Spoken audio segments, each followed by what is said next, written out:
ورحمۃ اللہ وبرکاتہ۔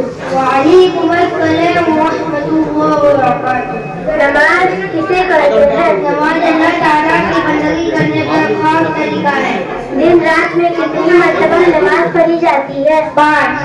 دن رات میں پڑھنے جانے والی نمازوں کے نام بتاؤ۔ فجر، ظہر، عصر، مغرب، عشاء۔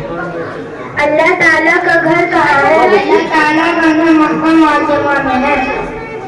جس طرف منہ کر کے نماز پڑھتے ہیں اسے کیا کہتے ہیں؟ اسے قبلہ کہتے ہیں۔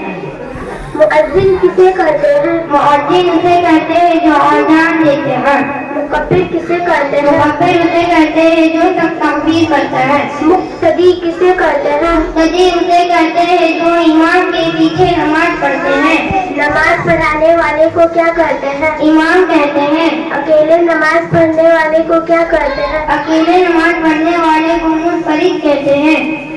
السلام علیکم ورحمۃ اللہ